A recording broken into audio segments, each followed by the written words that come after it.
દુનિયાની અંદર સૌથી મોટામાં મોટું પાપ હોય, હું પર્સનલી એવું માનું છું, તો એ પાપ છે કે તમે પોતાની જાતને બીજા કરતાં કમ સમજો. આ સૌથી મોટામાં મોટું તમારી પોતાની સાથે કરેલું આ પાપ છે. એક વાત ટેકનિકલી પણ સાબિત થઈ ગયેલું છે કે આ દુનિયામાં તમારા જેવું બીજું કોઈ છે જ નહીં. એનું સાદું ઉદાહરણ કે આપણું થંબ છે બીજા કોઈ જોડે મેચ નથી થતો. એનો મતલબ એવો છે કે આ એક વન પીસ છે આખી પૃથ્વી પર. તમે પણ એક વન પીસ છો આખી પૃથ્વી પર. તમારા જેવું બીજું કોઈ બનાવ્યું જ નથી. એના પછી એ બીબું જ તોડી નાખી કુદરતે, સમજો. હવે માની લો કે હું કોઈને બીજાને જોઈને એના જેવો થવા માગું, તે વાત કોના જેવી થાય?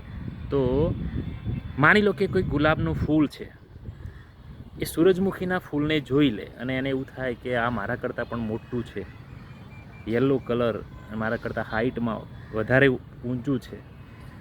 અને જો ગુલાબનું ફૂલ છે સૂરજમુખી બનવાના પ્રયત્નમાં પ્રયાસ કરે, તો એ ના તો સૂરજમુખી બની શકે, ના તો એને પહેલાંનો જે ગુણધર્મ ગુલાબનો હતો એ ગુલાબમાં એ જેટલું પણ પોતાની જાતે ટ્રાય કરતું એટલું જ મસ્ત ગુલાબનું ફૂલ બની શકતું હતું. એ ચાન્સ પણ એ ગુમાવી દે છે. છેલ્લે ના તો સૂરજમુખી બની શકે છે, ના તો એ પોતાનો જે સ્વધર્મ હતો ગુલાબનો એ પણ એ પોતાની જાત પાસેથી પોતે જ છીનવી લે છે. એટલે એવું સમજો કે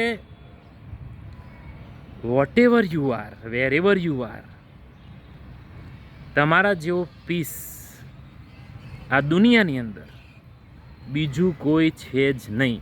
એટલે તમારો સ્વધર્મ ચેક કરો તમે, એમાંથી બેસ્ટ યુટિલાઇઝ શું થઈ શકે એમ છે, મેક્ઝિમમ યુટિલાઇઝ શું થઈ શકે એવું છે, એનું પોષણ કરીને એને સુંદર બેસ્ટ બનાવવાનો પ્રયત્ન એ તમારા સાથે કરેલું પુણ્ય ગણાશે.